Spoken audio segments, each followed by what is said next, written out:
तारीख के कुछ राज वक्त के साथ गुम हो जाते हैं, मगर इनकी सच्चाई हमेशा जिंदा रहती है।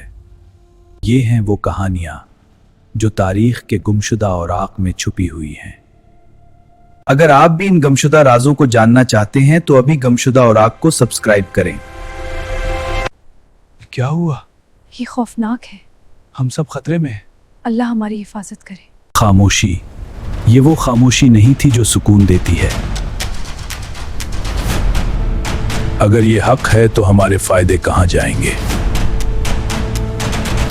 ये बनी इसराइल का वो दौर था जब हक सामने आ चुका था मगर दिल बंद हो चुके थे। और अगर हमने मान लिया तो हमारी सरदारी क्या होगी? बनी इसराइल के पास अल्लाह की किताब थी, नबियों की तारीख थी, मगर दिलों में गुरूर भर चुका था। वो दीन को अपने फायदे के लिए इस्तेमाल करते थे, ना कि अल्लाह के हुक्म के लिए। उसी कौम की तरफ अल्लाह ने एक नबी भेजा, हजरत ईसा अलैहिस्सलाम। हजरत ईसा अलैहिस्सलाम कोई दुनियावी बादशाह नहीं थे, न महल, न फौज, न दुनियावी ताकत। ये हमारी शरीयत में नरमी क्यों ला रहा है? ये एक साजिश है जो हमारे उसूलों को कमजोर कर रही है। हमें इसे सख्ती से रोकना होगा। लोगों को अल्लाह की तरफ बुलाते रहे, अल्लाह की इबादत करो, वही मेरा और तुम्हारा रब है। असल मसला ये नहीं था कि लोग समझ नहीं रहे थे, असल मसला ये था कि लोग मानना नहीं चाहते थे।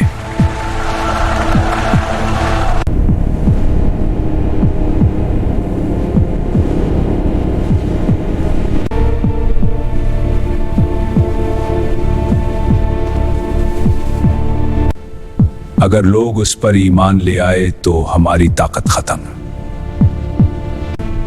ये हमारे बनाए हुए कवानीन को तोड़ रहा है। ये अवाम को हमारे खिलाफ भड़का रहा है। मैंने सच कहा है और सच तुम्हें आजाद करेगा। अल्लाह ने हजरत ईसा अलैहिस्सलाम को मौजिज़ात अता किए। कोढ़ी शफा पा गए, अंधे देखने लगे और मुर्दे जिंदा हुए अल्लाह के हुक्म से। ये तो जादू नहीं हो सकता। लोग हैरान रह गए, मगर जिनके दिल बंद थे उन्होंने सच को जादू कहा। जादू? ये सब झूठ है। हम उन्हें सजा देंगे। उन्होंने कहा ये सब जादू और फरेब है। ये हमें कमजोर कर देगा, इसे रोकना होगा। हाँ, हम एक मंसूबा बनाएंगे, लेकिन खुफिया तौर पर। कौम दो हिस्सों में बंटने लगी। हम उसे कबूल नहीं करते।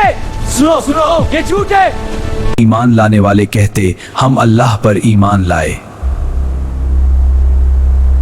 हम गवाही देते थे ये अल्लाह के नबी हैं। और दूसरे कहते हम उसे कभी नहीं मानेंगे। इनकार बढ़ता गया और नफरत गहरी होती गई। फिर साजिशों का आगाज हुआ। हाँ, हमें मंसूबा बनाना होगा, लेकिन एहतियात से, कोई सुन न ले, जैसा कि तुम चाहते हो। उन्होंने कहा इसे खत्म करना होगा, वरना ये पूरा निजाम बदल देगा। लोग समझ बैठे कि वो नबी को नुकसान पहुंचा सकते हैं, लेकिन अल्लाह की तदबीर सबसे बुलंद होती है। कुरान ने फैसला सुना दिया। उन्होंने न कत्ल किया और न सोली दी, बल्कि उन्हें धोखा दिया गया। अल्लाह ने हजरत ईसा अलैहिस्सलाम को अपनी तरफ उठा लिया। इन पर अल्लाह की मार जिल्लत की शक्ल में आई। कौम फिरकों में बट गई।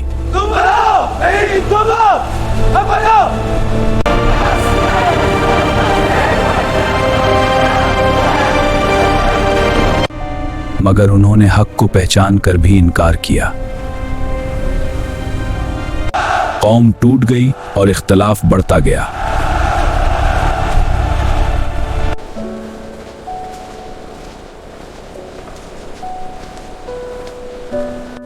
एक गुरु ने हजरत ईसा को नबी माना।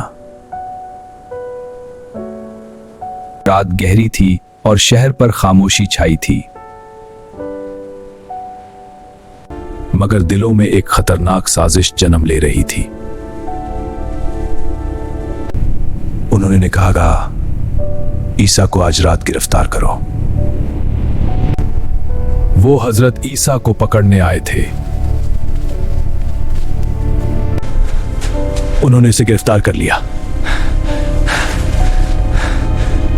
और फिर उसे सोली की तरफ ले जाया गया। सुबह की रोशनी में लोग जमा होने लगे। क्या हुआ? ये खौफनाक है। हम सब खतरे में हैं। अल्लाह हमारी हिफाजत करे। लोग समझ रहे थे कि ये ईसा अलैहिस्सलाम है। सिपाहियों ने उसे सोली पर चढ़ा दिया, मगर हकीकत किसी को मालूम न थी। दुश्मन समझ रहे थे कि वो कामयाब हो गए, मगर अल्लाह का फैसला कुछ और था। अल्लाह ने अपने नबी को महफूज फरमा लिया। अल्लाह ने हजरत ईसा को महफूज फरमा लिया। क़यामत से पहले एक अजीम निशानी जाहिर होगी। आसमान से हजरत ईसा अलैहिस्सलाम नुज़ूल फरमाएंगे। फरिश्ते उन्हें जमीन पर उतारेंगे। जमीन पर अदल और इंसाफ कायम होगा, बातिल खत्म होगा और हक गालिब आएगा। अगर आपको अंबिया के हैरत अंगेज वाक़यात और इस्लामी तारीख के गुमशुदा राज जानना पसंद हैं तो मज़ीद हैरत अंगेज इस्लामी कहानियों के लिए अभी सब्सक्राइब करें।